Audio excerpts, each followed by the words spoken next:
Droga. Polícia aí, gente.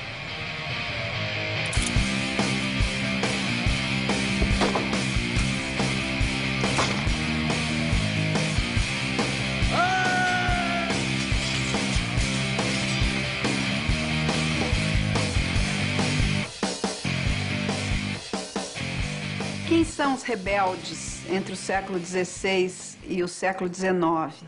São os escravos, são os indígenas, são os homens livres e pobres. Todo o pessoal da CUFA. Tem o pessoal do MST todinho. Olha, o Oiticica era um rebelde. O próprio Plínio Marcos. Guimarães Rosa, Machado de Assis, Lúcio Cardoso, enfim, os nossos poetas, os nossos escritores. O Renato Russo era um rebelde. O Sérgio Vaz, da Cooperifa. O GG, tá ligado? Que é líder do movimento do Sem Teto. Os nossos pensadores do Brasil, Sérgio Buarque, o Gilberto Freire, Faoro. Lampião, que não é tido como herói. O Ferrez. Quando eu escuto a música do Zé Cabaleiro, eu sei que tem um cara ali dentro contundente que quer mudança. Espero que eu seja. Às vezes dizem que eu sou. E tem todas essas pessoas que estão anônimas aí, que estão tocando esse país, estão fazendo ONGs de verdade, ONGs que existem. Acho uma lástima não poder citar nenhum político hoje em dia. Tem muita gente boa, cara. Tem muita gente legal no país. E é isso que deixa a gente ter fé. Todo mundo é rebelde em potencial. Eu acho que a rebeldia transforma a história.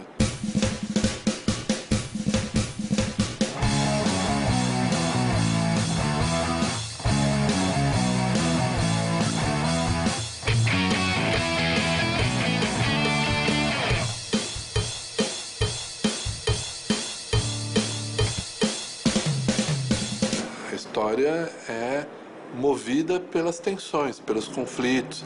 O conflito continua sendo o índice de que tem valores. A gente teria abolido a escravatura se não fossem os movimentos de resistência. E a resistência significa a possibilidade da transformação da sociedade, que é uma transformação que pode ocorrer com rupturas, pode ocorrer com uma revolução, com de fato uma quebra na situação presente, dominante, ou pode ser uma transformação lenta, uma transformação de erosão de algumas estruturas dominantes. Tudo bem, no fim foi lá a princesa que assinou, no fim foi lá o marechal que decretou, mas a gente teria passado de império à república se não tivesse havido várias inquietações.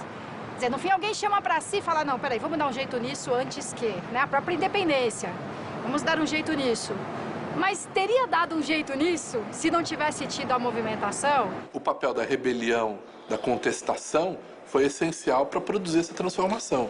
Isso é evidente. Chega de sofrer, o povo quer comer. Chega de sofrer, o povo quer comer. Chega de sofrer, o povo quer comer. Chega de sofrer. Eu não gosto dessa ideia hoje bastante consolidada que os jovens de antigamente é que eram politizados e os de hoje não estão nem aí para nada. Muitos jovens indignados, inconformados, rebeldes, idealistas, só não veem a política como o espaço da militância inconformada. E isso é totalmente compreensível. A política, ela se converteu em prestação de serviços. Então, as campanhas eleitorais, elas colocam os candidatos em oposição como competidores para a conquista de votos. Quer dizer, então a política ela não visa uma formação ou uma discussão do que é relevante para a sociedade. E as disputas eleitorais não são mais disputa de projetos, não são disputa de militância. Aqui se disputa agora um marketing eleitoral. Quem tem mais dinheiro ganha as eleições. Então, essa despolitização, ela é da política contemporânea. Não é dessa conversão das questões relevantes da polis e que dizem respeito ao fortalecimento do debate democrático à ideia de que a política é um misto de marketing com promoção do dia. Talvez seja isso mesmo, a nossa política ela se transformou em meras relações públicas, em mera publicidade que se esvaziou por completo do seu sentido, que era construir uma sociedade que buscasse justiça, que buscasse direitos para aqueles que não os têm, enfim.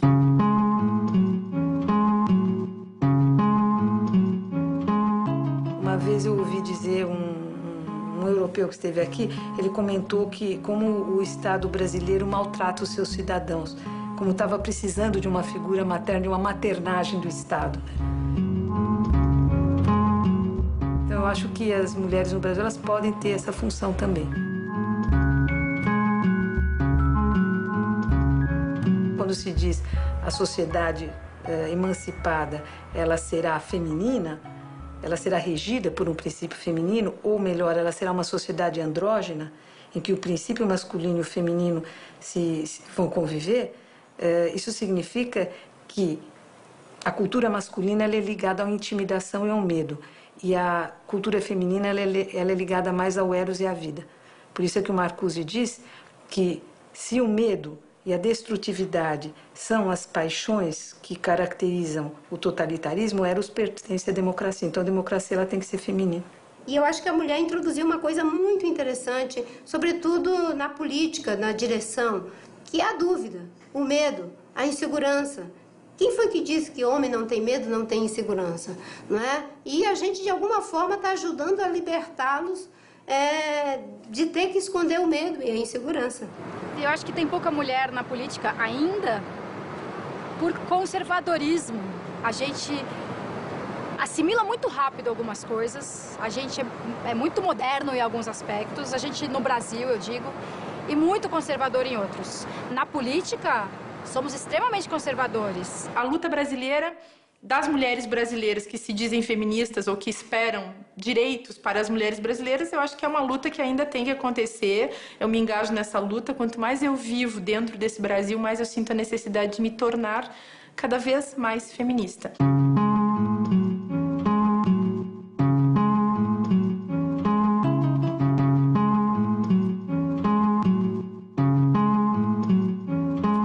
As mulheres ainda tem muito a conquistar, sobretudo, muito menos do ponto de vista legal, mas muito mais do ponto de vista, sabe, de mudar a cabeça dos homens. É a nossa cabeça que tem que mudar. A lei já mudou.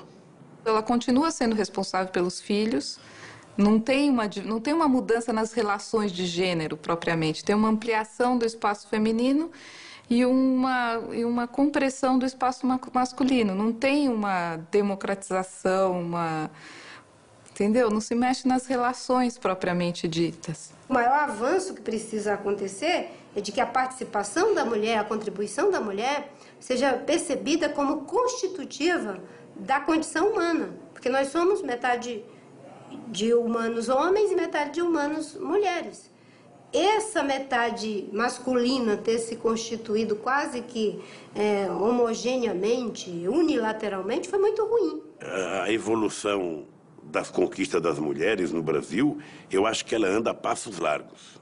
As mulheres conquistaram direitos nos últimos anos no Brasil muito forte. Mas entre você conquistar o direito e você conquistar o teu espaço de cidadania, de ser reconhecido pela sociedade, há uma diferença enorme. Esses dias eu tive uma reunião com quase 5.200 prefeitos. De todos os prefeitos eleitos no Brasil, só 9% eram mulheres. Na Câmara Municipal, por exemplo, você tem 55 vereadores e entre todos 7 são mulheres. É uma representação ridiculamente falsa. Mulher é maioria na sociedade. Acho que a nossa sociedade é realmente uma sociedade dos homens, uma sociedade patriarcal, em que as mulheres são tratadas como resto da cultura, como figuras de uma natureza perdida que pode ser dominada, pode ser devorada, pode ser comida, pode ser, enfim, objeto de toda sorte de voyeurismo, que é um jeito de devoração que se tem em relação às pessoas, né? E, quer dizer, as mulheres são tratadas, sem dúvida, como objetos de um sujeito que seria os homens. Isso é, eu estou dizendo assim, o máximo dos clichês do feminismo e eu acredito que continue sendo igual. O Brasil tem uma coisa muito louca, assim, qualquer região do Brasil que você for, o cara que for um baseado, ele trata o baseado com carinho que ele não trata a mulher dele. Ele enrola o baseado, ele passa a língua, ele passa pro outro, o outro passa a língua também, e aqui fica aquela gosma de mão em mão, aí o cara vai acender aqui, não é um ritual. A mulher do cara senta do lado dele, vai falar com ele, dá licença, mano, tô fumando um bagulho aqui.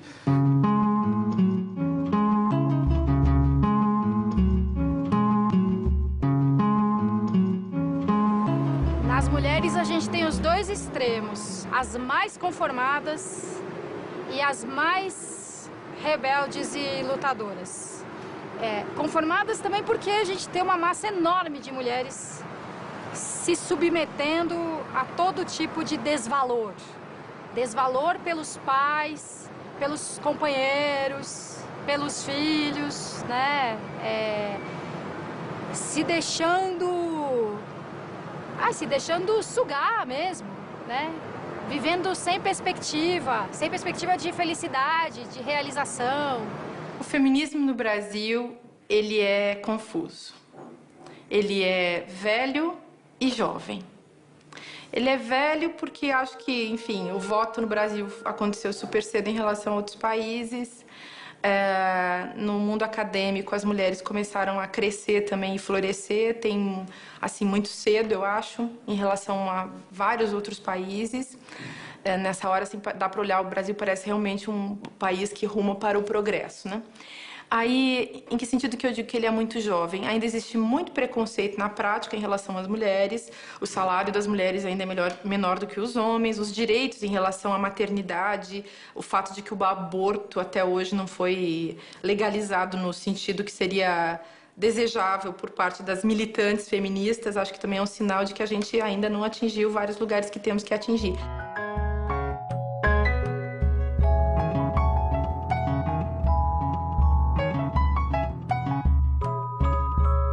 Nem todo mundo que fez a Constituição de 88, sabe, ou que fez a Lei Maria da Penha, respeita a lei que fez. Porque essas coisas aparecem muito no meio dos pobres, que é o pobre que bate em mulher. Não, na classe média, sabe? Na classe rica, tem gente que bate na mulher, tem gente que abusa sexualmente da filha. Isso não aparece.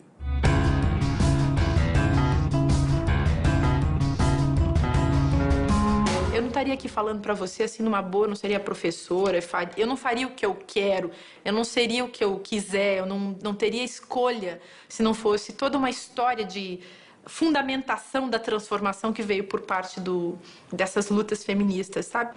Até pelas mulheres serem culturalmente, historicamente, obrigadas a uma certa submissão, né? Como as mulheres ouvem muito mais vezes, isso não é pra você, isso não é coisa de mulher, mulher não serve pra isso, mulher não tem esse direito, também fica ali inoculado um vírus de inconformismo desde cedo. Uma menina tem mais motivos pra se revoltar do que um menino, porque a ela são negados mais direitos, entendeu? Ela tem que ajudar em casa, ela não pode sair sozinha, ela tem que voltar cedo, ela não pode isso e aquilo. Então também cria esse potencial pro inconformismo, para bater de frente, para questionar, para falar, peraí, quem disse que isso aí não é coisa de mulher? Por que mulher não pode jogar futebol? Por que mulher não pode? E foi o que moveu várias conquistas sociais importantes. Se a gente pegar o período que as mulheres nem votavam, e até agora, é uma mudança muito significativa. E eu lembro sempre que a Marisa, eu chegava 10, 11 horas da noite, a Marisa estava lá me esperando e fazia comida para mim. Aí começou o sindicato, começou o PT, aí eu comecei a chegar em casa às 9 e falava, Marisa, e a janta? Vai esquentar. Eu percebi que começou a haver uma evolução exagerada, ou seja, e aí é uma conquista extraordinária, porque aí você tem que aprender a esquentar a tua comida, você tem que aprender a lavar o teu prato, sabe? Que parece uma coisa ruim no começo, mas quando você vai evoluindo politicamente também, você começa a compreender. Se a gente fizer as coisas a 2 ou as 3, fica muito mais fácil, menos trabalho para todo mundo, menos, sabe, sofrimento para todo mundo. Por mais que a gente diga que prevalece a forma patriarcal, machista, existe já uma mudança muito grande nessa estrutura, não é? Eu mesma nasci em um seringal, em que há 51 anos atrás, não é? Se imaginar o que era um seringueiro nordestino, que tinha uma esposa que era matriarca, que era o meu pai, não é? O que significava ter que negociar com a esposa todo e qualquer negócio que fosse fazer dentro daquele sistema. Era um horror. As pessoas achavam que o meu pai era dominado pela minha mãe, não é? E eu, de repente, me deparei com um ser humano que não era um machista patriarcal. Foi o meu pai que, inclusive, me permitiu, aos 16 anos, analfabeta, doente, ir para Rio Branco para estudar fazendo Mobral e trabalhar como empregada doméstica, não é? Quer dizer, são esses espécimes promissores que vão fazendo a diferença. Só que hoje a gente pode multiplicar isso aí de uma forma muito, muito significativa. E eu acho que as mulheres, elas precisam cada vez mais se constituir dentro da sua própria linguagem, né? Eu acho que o cacuete de imitar os homens à frente dos espaços de poder, seja no público ou no privado, ou onde for, é muito ruim. É de novo aquela história da pessoa assumir o estereótipo que lhe é imposto. Tem mulheres que disputam lugares normalmente ocupados por homens, agindo como homens. Tem isso.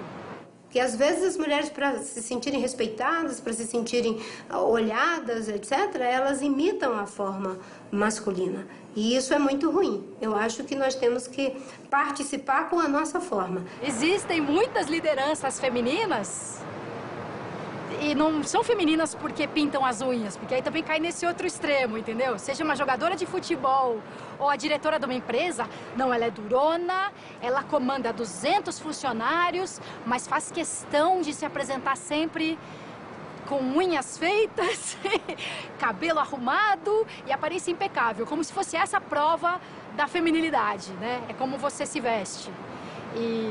Então, sim, é uma construção masculina ridícula que as mulheres incorporam às vezes e acham que realmente tem que ser duronas e de unhas pintadas, entendeu? E ao mesmo tempo eu vejo as mulheres muito escravizadas, né? Escrava da beleza, escrava disso, né? Isso eu acho tão ruim. Ó, vou te falar, eu tenho 3 amigas inseparáveis que andam comigo e que, antigamente eu não curtia muito elas, mas, porra, elas são as únicas pessoas que estão comigo nos melhores momentos, Sabe, minhas estrias e minha celulite. E eu não vou abandonar elas, cara. Sabe? E as minas, sempre em busca da perfeição, né? Eu acho que, porra, a minha felicidade, ela, eu adoro meu baço, meu pâncreas, meu coração, você tá entendendo? Meu pé, quantas vezes tomei tiro e meu pé tá aqui, ó, minha mão, meu cérebro tá raciocinando, então isso me faz feliz, cara. Tô em harmonia comigo mesma, eu não vou ser uma mulher perfeita como a mídia diz, mas eu sou uma mulher realizada, sou uma mulher feliz.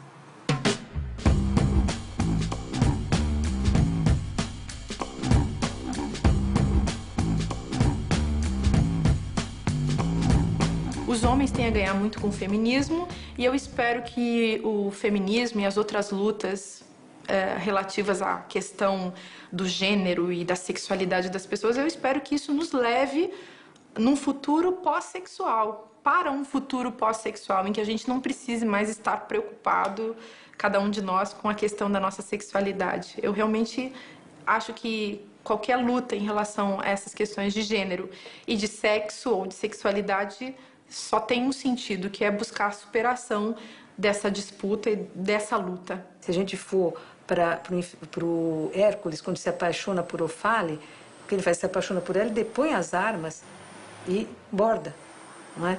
Isso também na Inconfidência Mineira, o Tomás Antônio Gonzaga estava apaixonado pela Marília, não é? Quando ele vai casar com ela, era uma tradição portuguesa, o noivo bordar o vestido da noiva. Quer dizer, é você abdicar da violência e assumir o seu lado feminino. Então, eu considero essas coisas bem revolucionárias, insurgentes com relação à política tradicional. Nós aprendemos muito rápido com vocês, com os homens, não é? Agora, eu diria que será um grande prejuízo não aprenderem muito rápido conosco. Mas eu não quero colocar em cima das mulheres a responsabilidade de conscientizar os homens. E eu acho que eles têm que fazer esse esforço para se constituir com esses valores, né? O valor da negociação, do acolhimento, a capacidade de privilegiar mais o entendimento do que é a disputa. Isso são valores do feminino.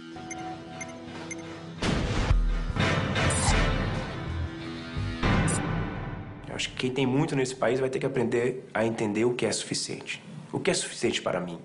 Tá? O que é que me traz uma qualidade de ser uma pessoa que estou satisfeito com o que tenho?